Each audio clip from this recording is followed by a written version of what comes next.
Terry Edwards here, founder of EliteClientAttraction.com and creator of the Coaches, Trainers and Consultants Marketing Academy, and I'm joined by Terry Edwards, and welcome to video 1 in how to attract unlimited clients into your coaching, training or consultancy business. Now, I've brought Terry along with me, so for those of you that don't know, Terry's actually my dad, but the reason he's here is also my first client. It's the first, so Terry owns a coaching firm here in the UK, and it's the first coach that I actually worked with and helped work on his business. So, I mean, a few years back, when we first started out, I guess you're doing okay, but we were in a similar situation to a lot of the people that I speak to now, in the sense that you were really good at what you did.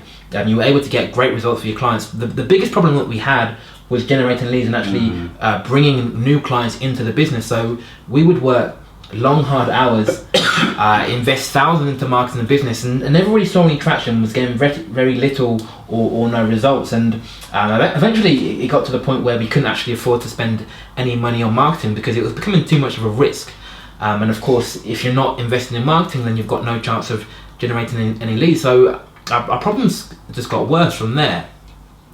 And it put a lot of stress on the business, a lot of stress on both of us financially, but also, I'm sure you won't mind me saying, put a lot of stress on the relationship that we had as well. And if you ever worked with a family member, you would know that when it's going good, it's really good, but when things aren't sort of going quite to plan, it can be really trying. And it was a really tough time, but it was a blessing in disguise because it forced me to take a step back and take a deeper look at what was going on. And one of the key things that I did is I looked at what the rest of the market were doing, and I was quite shocked to find that actually a lot of the coaches, trainers and consultants out there were in the exact same position that we were in, if not worse off. And there were coaches, trainers and consultants out there who were extremely good at what they did, were able to get really transformational results for their clients, had a quality service, but they couldn't bring clients in, and they were struggling for business, which obviously meant they were struggling financially.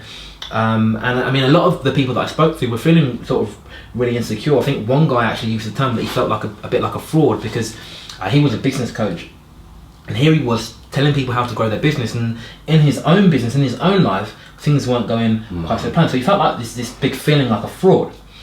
And although it wasn't nice to see, it sort of forced me to take a wider look, and I quickly realised that although there were a lot of people in the market who were in the same situation as us and struggling to attract as many leads as they would like, struggling to attract as much clients as they would like, and obviously not earning the money they wanted to earn, there were also sort of an elite, what I call an elite group of coaches, trainers and consultants in the marketplace who were doing exceptionally well. Clients almost seemed to be magnetically drawn towards them. They were able to charge the highest fees. They had clients actually seeking them out rather than them having chasing that. What we were trying to build, they had achieved it, what we were trying to build. So what I sort of made it my mission to sort of look at what they were doing and really implement it into your business and get some transformation results. Now, after doing that, Terry's one of the leading business coaches in the UK. He's probably the leading coach in his sector. And things just completely turned around, and it's all thanks to the system that I'm going to be sharing with you today. So what I found is when I looked at the top performing coaches, trainers and consultants, one thing they had differently from everybody else is they had a working, reliable and predictable system for bringing in leads and bringing in clients into their business, and all they had to do whenever they wanted to do business, they just churned out the system and it got them predictable results every single time. So what I've done for you here, I'm going to give you the blueprint to build this system in your business, so you can go and literally build it and go and get similar results. So what we've done is we've broken down the system into 7 parts. I'm going to sort of walk you through these parts, and Terry's going to sort of give his input as well. But all of these parts, they're equally important. So if one of them's not working, again, like any machine, if one of the cogs isn't working effectively, it's going to affect your whole marketing mix. So as you're watching this video, it could be that you've got some of these in place already, but it could be that maybe you're just missing one of them. But that one element that you're missing could be the difference between you having a struggling business, you having a thriving 7 or 6-figure business. So the first step in this system, or the first sort of wheel in this cog, if you like, cog in this machine, if you like, is step 1, which is market. So David, do you mind writing that down? Yeah, sure. So when I was looking at all these top performing coaches, trainers and consultants, one thing that they had very clear. They were very clear on was who their market was. And I know as I'm saying this, you're probably thinking, well, I know who my target audience is. I know who I'm trying to reach. What I found is that when we started in business, one of the things that we tend to think is what we're going to sell, what we're going to do. And we spend very, very little time thinking who we're going to sell to. That's right. And it sort of becomes a secondary part of what we do, but it needs to be the first thing, because who your audience is, who your market is, really determines the overall outcome of your business. And what I mean by that is, even if you know who your target audience is, you need to be very clear on their spending behaviors, how much they're willing to spend with you, their age. You need to have the demographics down to a T. I think a colleague of mine, Ben Settle, described this as knowing your market the same way an FBI agent knows criminals. So you need to almost be one step ahead and know where their next move is before they do. Terry, does that make sense? Yeah, it makes perfect sense, yeah. And I suppose, not just in their market, but also what their challenges are for them in that market. Exactly. The more you know about them, the better. And I think one of the problems that we had is we had a sort of a rough idea about who we wanted to help, but we didn't have the demographics down to a T. We couldn't sort of, again, using the FBI agent example, we didn't know them that well. And what we found is that when we did, and we found out what their trigger points are, what their pain points are, what their personal interest outside of what they do, it made them really easy to find. Which brings us on to step 2, which is message. So the reason it's important, you know what step 1 is, and you're really clear on who your audience is so you know what message you're going to be sending them. Because obviously the audience and who your market is, the message needs to be relevant to them. And one of the mistakes that we were making in the beginning is we were talking all about us, and all the marketing was focused on what we do. And you may not want to hear this, but whether you're a coach, trainer or consultant, your clients do not care about you. And I mean that in the nicest way possible. All they really care about are themselves, their problems, and how to fix them. So what we suddenly did is we made a shift. Instead of talking about us and what we did, we started talking about their problems. Terry, does that make sense? Yeah, and what we did, we talked about our experience in business and all about us and how long we've been established. And as Drew rightly says, they really don't care. In the message, what they want to know is, what can you do for them? And it wasn't until we got that we realised, and we completely shifted this message, and we talked about solving their problems rather than talking about us and where we're based and our mission statement and our values, because as Drew rightly says, they have no interest whatsoever in us. They want to know what you're going to do for them. That was a massive breakthrough for us, wasn't it? Yeah, exactly. I mean, again, nobody wants a coach, trainer or consultant. What they want is a solution to their problem. So all our marketing then became solution based, and we were talking about fixing the problem that our market were having. And again, another reason why these two things are very important, because they need to be in sync. Okay, your message needs to meet your market.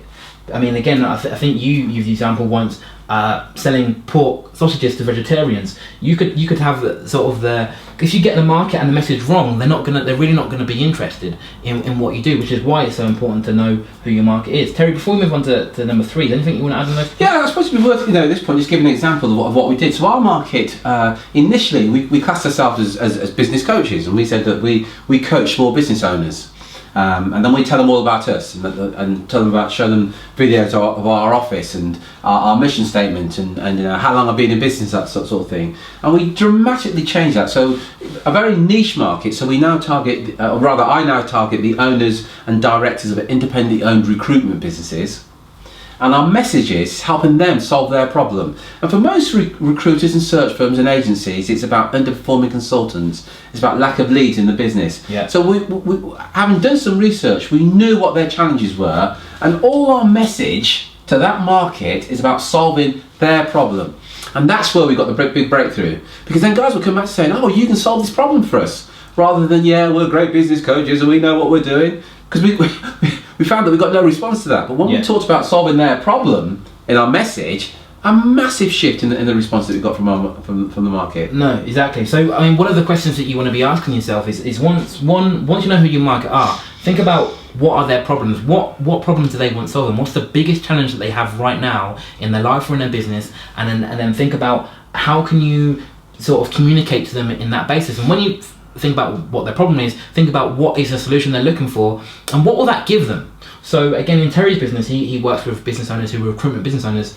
On the surface, what him solving their problem will give them is more money. But again, what's the outcome of that? So look even deeper. So more money for a lot of people means more freedom. It means more time with their family. So you need to go as deep as you can with this. You need to know your market, so you know what are the outcomes, what are the biggest thing they want to achieve, sort of what's the product of the product, what's the outcome of you solving their problem. And when you can go really into that and you can tap into that sort of emotion, then you really see dramatic results in your business. So for a lot of, if you target businesses, for a lot of people, the solution that you offer isn't going to represent more money, isn't going to represent bigger profits. It's actually more about freedom. So when I'm communicating to coaches, and Terry, I know you're the same, when you're communicating to recruitment business owners, the message is really about freedom and getting that freedom to live the life you want and enjoy the business you want. Terry, does that make sense? Yeah, so freedom, security, peace of mind. Time with your family. All those things need to form really the core of your message. But before you do that, you need to know what it is your market really want, what it is your market sort of want out of life. Yeah, does that make sense? Makes perfect sense. So we move on to step 3 now, which is media. And when I say media, what I mean is, how are you communicating with these clients? So you know who your market is, you know what your message is. What medias are you using to reach these people? So one form of media would be the telephone. You've got internet marketing, so you've got all the different forms of internet marketing. You've got YouTube, you've got Google, you've got SEO, you've got Facebook, LinkedIn. We've got, going offline now, we've got direct mail, you've got posters and billboards. Of course, you've got email marketing. These are all different media. These are all different forms of communicating to your clients. So again, these 3 things need to be in sync. You can't have the right market and I can't have the right market, the right message. If you're using the wrong media to reach those people, your sort of your market is going to fall apart. So again, using the sort of the again, let's try and think of an example. Let's say that you sell hearing aids to deaf people. Okay, so your market is obviously deaf people. Your message is you're going to help them hear. That's a problem that you help solving. If the media that you use is radio, for example, a very audio based media, you may get some response, but one of the big problems you've got is they're not going to be able to hear what you're going to have to say. So these 3 things need to be a match, and once you know who your market is, you know where they hang out. So I'm reminded of the example, I think it's in one of Dan Kennedy's books, where he talks about one of his clients sells Russian mail order brides, and once he analysed his market properly, what he soon found that the majority of his buyers, the majority of his clients were male truck drivers. So once he knew that male truck drivers, he could then sort of tailor his message to speak to those people. He could use terminology that they use. They could speak in the language that male truck drivers use. But also, I guess equally importantly, he could pick media that they're likely to consume. Yeah. Does that make sense? So perfect once you know who your market are, you know what their behaviours are, there's going to be similarities in what medias you can use to reach them. Terry, anything you want to that? So again, if you use what Drew did for us, we found the market, which we said earlier was the recruitment business owners. The message was that their challenges were underperforming consultant, not enough money, not enough sales. So our message then for the recruitment business owners was, we're going to share with you how to improve the performance of your team, how to increase your sale. Now in the case of recruitment business owners, one of the mediums that's very big for them is LinkedIn. A large percentage of our market use the social media platform of LinkedIn. So and there was also some magazines. So what we then do, we go to those mediums, those platforms, and we make that offer, that message to that market, because we know they're going to be there, and we know what their challenges are. So so we're talking this through, it makes it all sound quite easy. Don't get it wrong, there's a lot of work involved, but you can see how that makes sense. We know where our market is, so we knew the magazines that we're in, we knew that they were on LinkedIn, and our message was all about solving their problem for that particular market. Yeah, so you want to be thinking about who your market are, what are the biggest problems that they have, what problems can you solve, and what's the outcome of that problem. Also, what media can you use? So Terry mentioned magazines, so are there any trade journals that are aimed at your market? Or even outside of sort of the trade journals, things that are obvious, are there sort of other similarities? So what we found is that people who bought from Terry also had an interest in sport. So again, we combine that with the marketing. So maybe you want to look at sport magazines that your potential clients might read as well. Again, there's so many ways you can do this, but it's important that you have these three in sync. If you get this wrong, and then you end up sort of how we were a few years back with struggling to get clients to yo-yo up and down income, never really having any of that security that we spoke about. And I mean, it's not a nice situation to be in, but the good news is if you experience anything like that now, getting these three things right, you'll be on your way to achieving real stunning success. Terry, anything you want to add? Yeah, and just on that, when we got it wrong, let's be absolutely clear. When we first started off, we got it wrong, and the frustration, it doesn't bear thinking about. And I remember I'd come home, my wife would say, well, how's your day been? And you're kind of reluctant to share with your partner how your day been, because it was just so frustrating. And I remember I'd come home and she'd say, how's your day been? And I said, look, can we talk about it later? The truth was, I didn't really want to talk about it because I was getting no traction whatsoever. And during we said at the dining table, we didn't want to talk about it. No, yeah. We'd talk about anything other than the challenges we were having at the time. It was so frustrating, and the sleepless nights and the worry because you haven't got the traction here to get clients to come to you. And just discovery made a massive difference to our business. True. Great stuff. And again, just touching on media. Again, one of the mistakes that a lot of coaches, trainers, and consultants make, but even not just in this industry, in every business owner that I speak to, I see the same mistakes, is that they're limited with the media that they use, in that they only have maybe 1, 2 or 3 medias they use to get their message to the market. What we found works best is if you have multiple streams, multiple medias, and you're communicating with your potential clients using multiple platforms. Terry, does that make sense? Yeah, perfect sense. Let me just draw an illustration to show what I mean. So, let's grab a pen. So here's what the majority of coach and training or consultancy firms look like.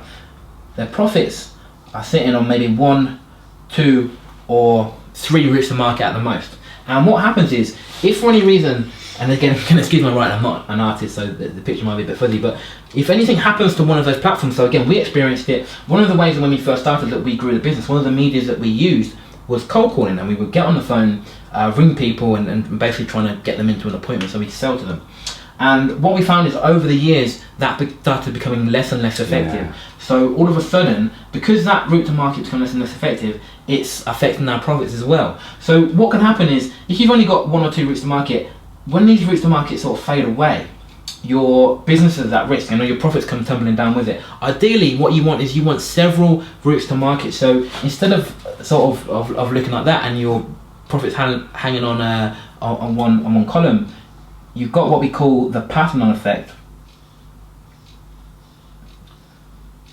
which is where your business is supported by multiple streams, multiple medias for getting your message to the market. Does that make sense? Yeah. And an example, let's say you're a sales trainer. A lot of sales trainers, just before we run on, when we talk to them, say, how do you get your business? Oh, we use word of mouth and networking. So they're only using 2 of those methods for generating business. And what happens if they can't attend a networking event, or they get no word of mouth or referrals, as we call it? Quite frankly, they're stumped. As you rightly said, what you want to be having here is several routes to market. So if one gets knocked over, and every now and then it does. I mean, you gave a great example there of the telephone. That was that was how we got business. Then it wasn't so effective. Some years ago, we pay-per-click on Google was very effective. Not so effective now. But it doesn't matter now to us because we've got so many different routes to market that it's not a worry for us. And when you get this in place, it will eliminate all the worries you have about generating business. I promise you. Thanks, Drew.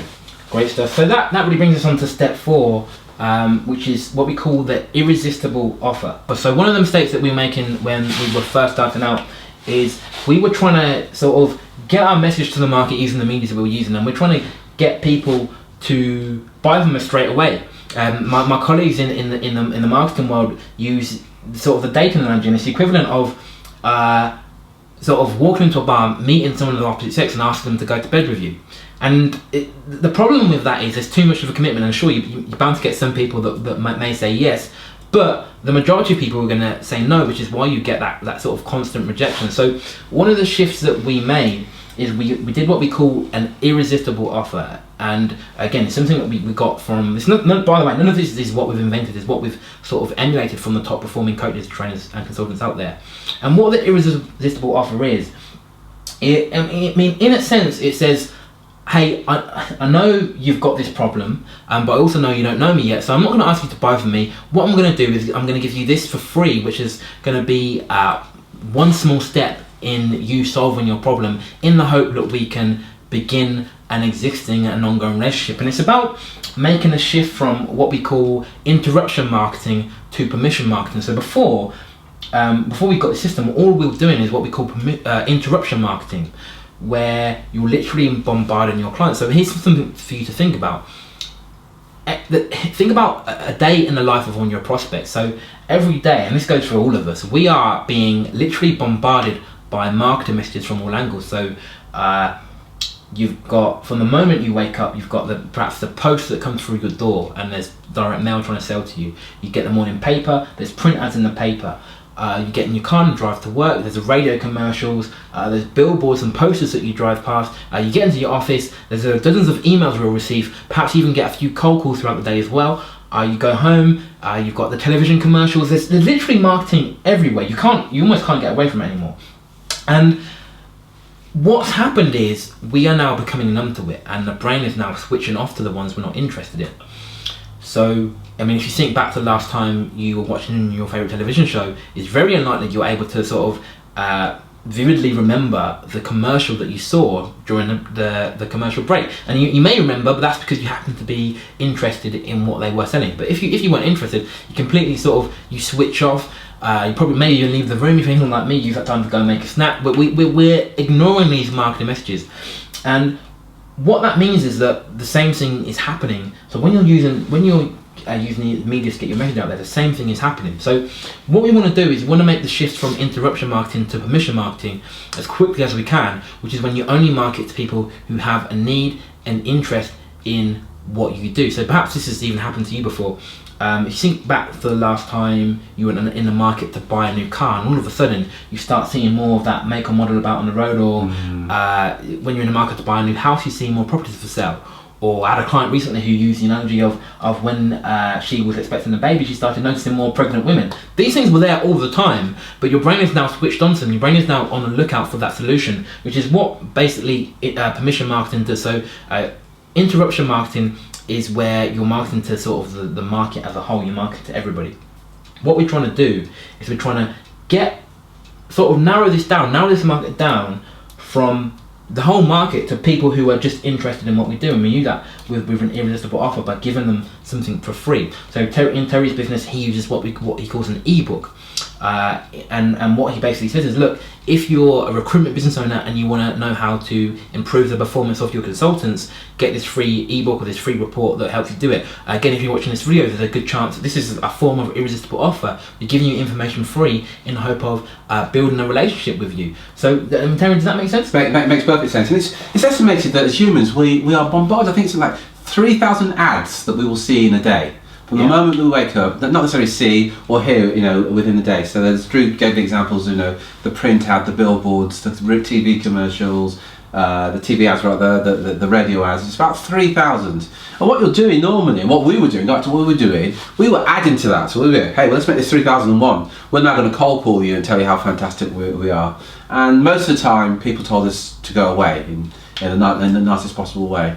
And as Drew said, with the irresistible offer, what we're saying is, if you have a problem, in my case, if you have a problem with your recruitment business and you want to improve performance, there's a report here that may help you. What we're really saying is, look, we don't know each other yet, but this report may help you, and maybe we can start a relationship with you. Yeah. It really is simple. If they're not interested, fine. No, yeah. If they are interested, well, maybe we can take the relationship to the next level. Exactly. Because what we were doing before this is we were trying to get people to book an appointment, and we called it a complimentary coaching session, and they get a free coaching session with Terry where he would sort of go over their business problems on the phone. And although to us that almost seemed in a sense like an irresistible offer, because again, you thought highly of what you did, you think you're a good coach, so why wouldn't someone want a free coaching session? But the problem with that is, what we sort of realised was that although it's irresistible offer is irresistible to us and it's risk free to us because we know the value in it, for a potential client, what they actually hear is, rather than saying they get a free coaching session, what they're actually hearing is I have to spend an hour, maybe 2 hours of my time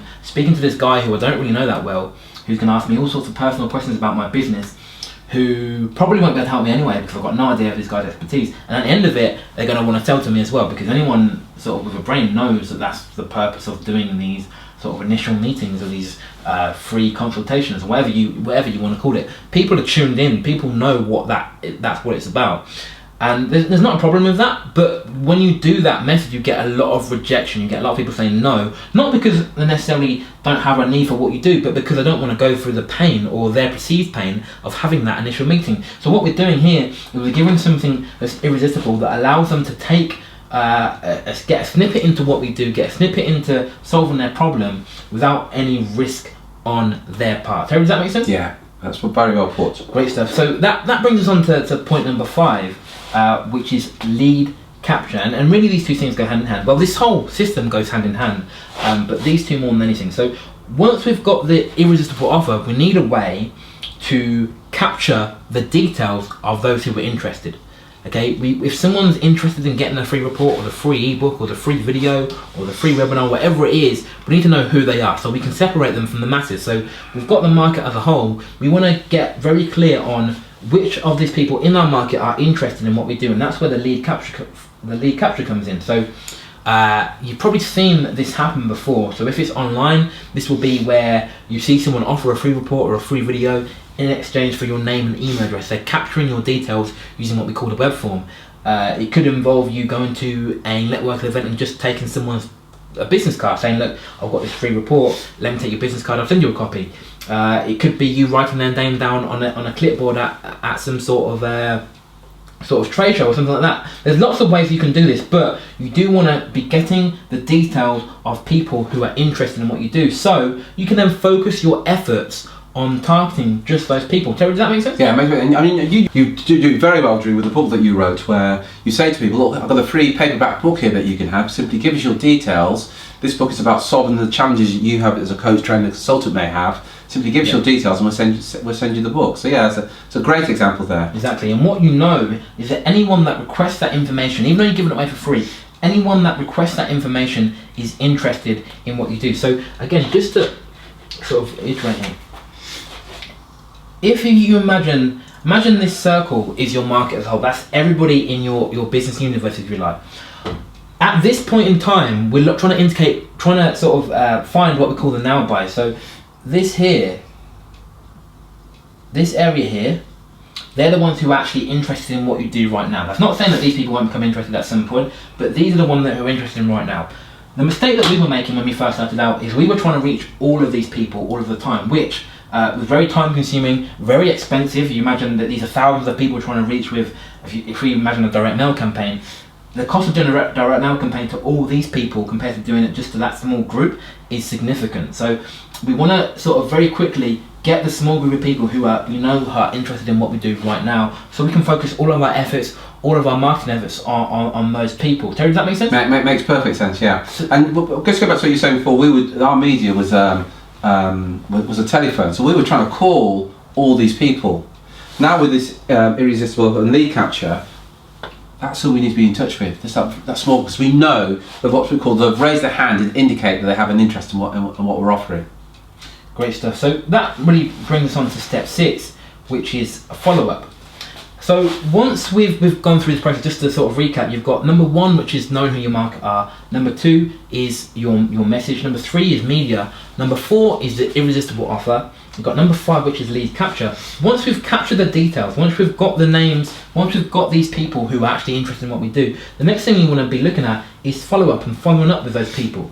So again, I think it's in the book Duct Tape Marketing, where it says initially that people will only buy from who they know, like and trust. So at this stage, they know who we are. But before they're going to sort of hand over their hard-earned cash, they need to like and trust us as well. So we're using this follow-up process to build that relationship with them and build that build rapport with them, and more importantly, build that trust, so they trust that you can deliver the results that you say you can. Terry, does that make sense? Yeah. Perfect. Great stuff. And we'll talk more about this in video 2, which we'll talk more about in a minute. But what this really involves is you continuously touching them, giving them high value stuff on an ongoing basis until they're ready to buy, which brings us on to step 7, which is conversion. So basically what will happen is everyone moves through this same process, imagine this as a funnel, and they stay in step 6, they stay in sort of step 6 until they're ready to buy, and then you convert them into a paying client. And of course, once you convert them into a paying client, you continue that process, and you want to sort of get them to be repeat buyers and repeat buyers. But that's the process. So you've got 1, which is market, and that's about knowing who your audience is. 2, which is what problem can you help them solve? What are they looking for? What solution are they going to look out for? Media, how are we going to reach these people? How are we going to get our message to the market that we're trying to reach? Irresistible offer. We give them something for free that allows them to express a need and interest in what we do. Lead capture, we're capturing the details of people who are interested, and we're then following up with just those people, that small group of people here, and we're following up and we're building a relationship until they're ready to buy, which is of course where you make sales. Terry, anything you want to add to that? Yeah, I suppose to summarise, the question I'd ask is, who is your market? Specifically, who is your market right now? What's their problem? What's the message that you're going to give to solve that market? Where does your market hang out? What platforms are they on? What trade journals are they reading? Rather. What's going to be, or what is your irresistible offer? That when they see it, they just can't. They just can't resist. And once you offer that, do you catch the leads? We were talking about the other day, and she was sending out her irresistible offer to her entire database of 2,000. The problem with that is you don't know who's actually interested. Whereas if you offer the irresistible offer and say if you're interested, then you get the details. You know that's the market that you've got to be talking to. How are you following up? And what will you say do to ensure that you can convert those that you've captured into clients? Questions worth answering, I think. Again, I think it's worth mentioning that, or while this is going on sort of in the foreground, what's going on in the background is the testing of each of these things. So we're constantly looking at either improving the demographics of the market, either increase it, so you're targeting a wider range of people, or being more specific about who it is that you're targeting. So perhaps it's not just all recruitment business owners, perhaps it's recruitment business owners that employ more than 5 people, and you're getting really targeting that. That would mean that the message can be tweaked. Of course, the medias can always be tested. You'd want to be adding new medias to your business as much as you can. Different methods for bringing in new business. Again, test different irresistible offers, test different ways of capturing that. So I mentioned 3 to you, but even within those 3, so even online, there's sort of countless ways, countless different ways that you can do this, countless tests that you need to go through before you find the best method. How are you following up? And we can talk more about that in video 2. And lastly, conversion. So again, Terry, thanks for joining us for this video. It's been really good having your input.